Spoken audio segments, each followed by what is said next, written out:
So I'll take you through a tour of the garden and tell you what we've got, give you an idea of the structure and some of the plants inside. So we're standing at the top in the patio, and you see there, just focus on the edibles for now. That's a blueberry in the middle in that pot, and there's a pot full of mint. That does really well, loads in there. We'll move further down. You can see I've established a pot garden. So the reason I've done that is that the patio is the sunniest area, and I really like to propagate Mediterranean style herbs, things you can eat that like sort of dry, well drained soil. So if you have a look in this pot, there's another mint, that's a bit later coming up, and here we've got a pot full of chamomile. Now I put that pot together a couple of weeks ago by separating a clump of chamomile and managed to get 35 plants out of it. So I'll show you another pot in a minute where it all came from. You can see there's a few pots waiting for things to go in. I've got some annuals growing inside that I can pot up later when the risk of frost is over, things like chilli, tomatoes and so on. This pot we've got some rosemary and thyme, so that's getting established. Oh, and in there's a blackcurrant perennial bush that I've bought that I want to start growing and multiplying. And there's one of my favourite herbs, lemon thyme. That can be really vigorous to grow and really easy to multiply. And I'll show you other pots where I've multiplied it out. That was originally bought last year. It was about a third of the size. It's really grown out, and I've created a lot of other plants from it. You can see here I'm trying to get a bit of advantage by growing different things in pots at the same time. So we've got a bay tree that's taking up the vertical height, and at the base there's oregano, and that will grow up to about half the height of the bay tree, and that's really vigorous as well. So in here we've got some garlic and some thyme, and there is some broadleaf thyme. I actually multiplied that out. You can it roots and spreads, and you can cut them off and replant them. And I did that with this pot, and you can see it's done much better, much more vigorous growth coming out the sides of the pot. That's a broadleaf thyme. In here we've got rosemary, some lemon thyme, some common thyme, and there we've got some purple sprouting broccoli just starting to sprout. Planted that pretty much last spring, and it's only just this spring started to give me something, so I don't know if I'll continue with that one. It'll be interesting to see what sort of crop we get.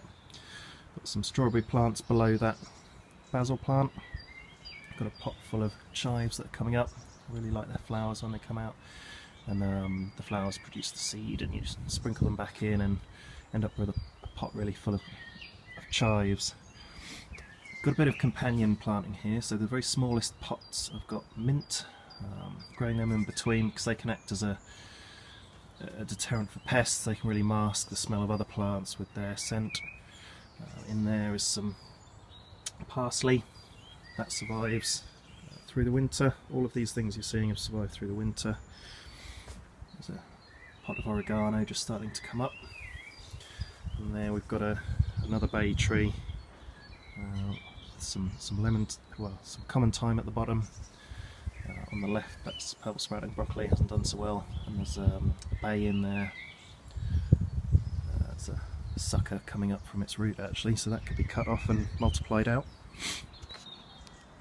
Here we've got a pot with some chamomile. This is the chamomile, and it's that could be taken out, brush all the dirt off, and then pull each plant out individually, and that's how I created that pot before with 35 different plants. You probably get about 45 out of that one. Looks a bit bigger than I did. Got rosemary on each side and some bay. The rosemary's just starting to flower. See in there, it's nice, good for the insects. So that's the pot garden on the left. Lots and lots of herbs. In spring, summer, that's quite prolific. You get loads and loads out there. and a few bare pots to plant stuff in. This one's an interesting one. Created a strawberry tower. So there are two pipes connected together. They just push together and planted into a pot at the bottom. There's a couple of pipes that go up to each third for watering, and it'll be really interesting to see how that goes, because I could fit 5 strawberry plants in there below the bay, but in this tower, taking up the same footprint, I've actually ran out of plants at the top, but I've been able to fit in 28 strawberry plants, and there's a parsley and a chamomile in there as well. I grew all those strawberry plants at the bottom of the garden where they are in shade. They don't really do very well, but they do multiply, so I was just able to use that as a bit of a nursery area. Here we've got a bay in a smaller pot, and you'll see when they're in smaller pots they grow a lot more stalks at the bottom, and that's how you can multiply them. So you can pull that out, and they should have a bit of root connected to them, and you just cut that off with a knife and replant them, and they'll grow really well. And in these 2 pots, more lemon thyme, again all from that original plant, and they've really grown out well, 3 in each pot. And in here is a rosemary. It was inherited with the house and completely pot bound, and there was no actual earth in the pot, it was all roots and doing very badly. Just repotted it, given it a bit of earth, and that was last year. This year it should do a lot better. It'll be interesting to see how that comes on. So just one more little corner on the patio. Got a lovely olive tree there. It took a while to find one that wasn't a lollipop shape, so glad to find the bush shape. That's good. Not really anything else other than that lemon thyme there, again from that original plant. So really good herb to get, really recommend it. Just grows really vigorously, really easy to reproduce, and you get a really good big crop from it. Down in this area, this is where I do put a lot of the cuttings, because it's under the oak tree and stays moist and shady. And got some rosemary cuttings from last year there. And I've got some lavender and some sage cuttings as well, so they'll be planted out at some point. And see here, log shed. Got the roof from a DIY store, Wicks, £10–15. Got the vertical pieces of wood from Skips, and the horizontal bits of wood are crates that were broken up. You can see on the bottom there they're fixed on crates as well as the base. Was full of wood for the winter, but now we're at the end of it. We've burnt it all, and just leave that empty, I think, because we've got a young child and log piles can be dangerous. You can see here we've had some front sash windows replaced, so I've kept them. Might use them on a future project to build a cold frame or something, not sure yet. I'm just taking the fire guard off for the spring summer, so we won't have any more fires. So that's the top third, and that's patio, really sunny, great for herbs and pots. And this is the next third, the lawn area. You can see that there are fruit trees on the right hand side.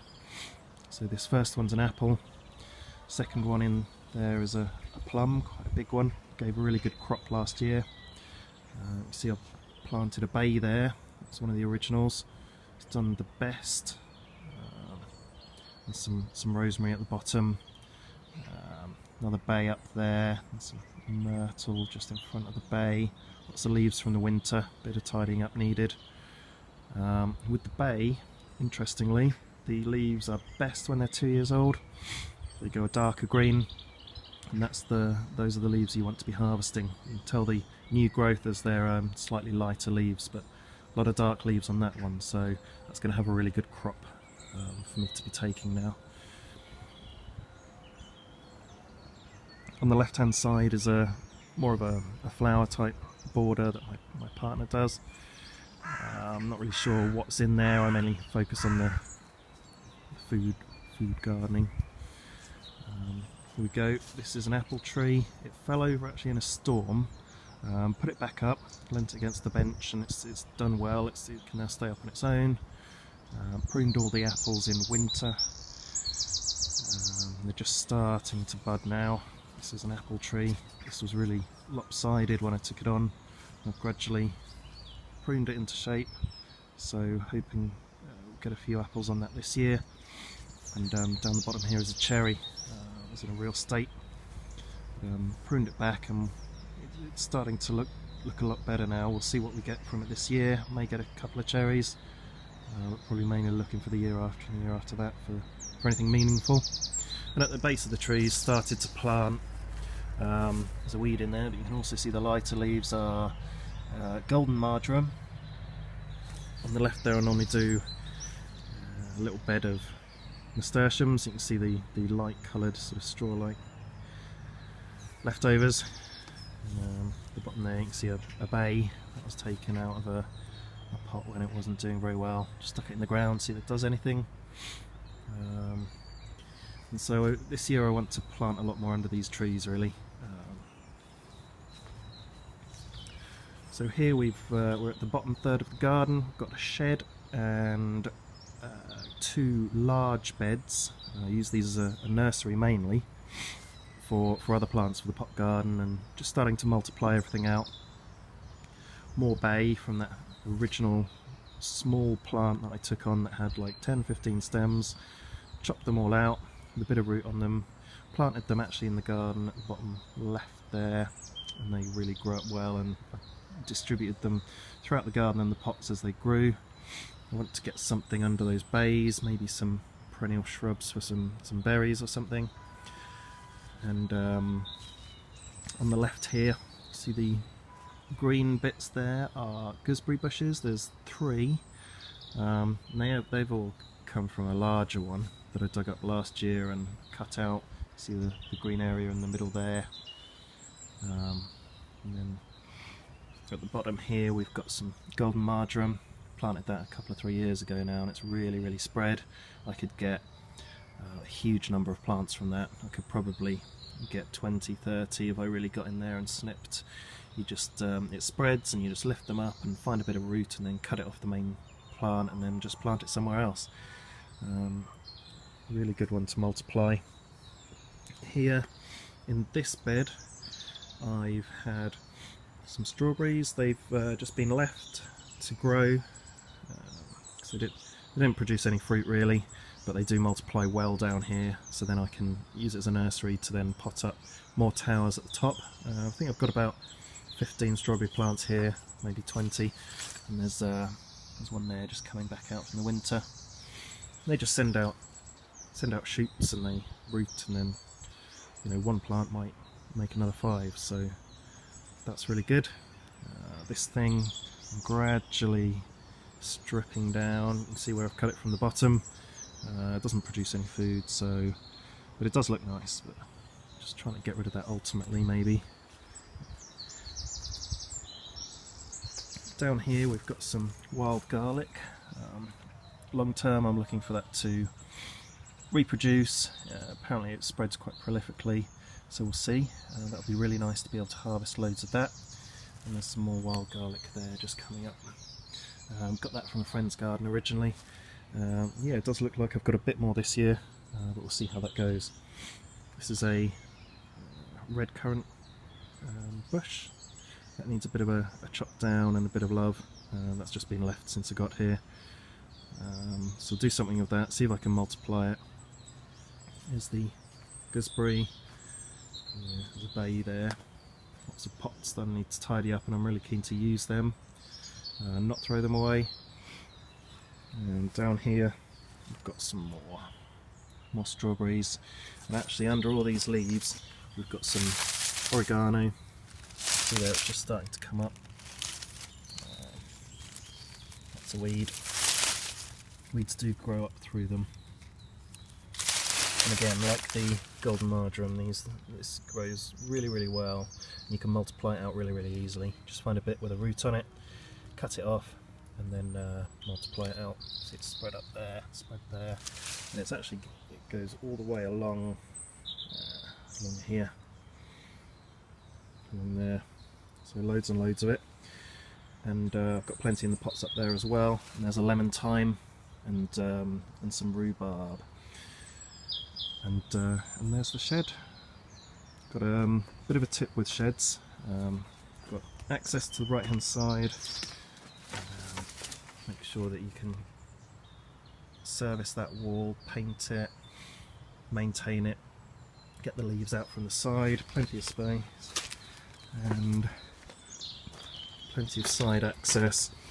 And we've put it back from the back gate, put it a bit forward to give us some secret storage room there, so we can put things behind there, like the bay windows you've seen, like all the pots, and keep everything tidy, and you've just squeezed a bit of extra storage space there. So that's a good cheat for you. Looking back up to the top of the garden, you can see we're in the bottom third, the middle third is lawn, and that top third is sunny patio. And we've got a big oak tree that you can see where it's been cut back. It was spreading over two other gardens. It was massive. Just had that cut back a bit. The neighbours appreciate the sun, and it's kept it down to a good size. So that's the garden tour. I'll give you an update as we go through the seasons and see how things progress and see what we grow and see where we go.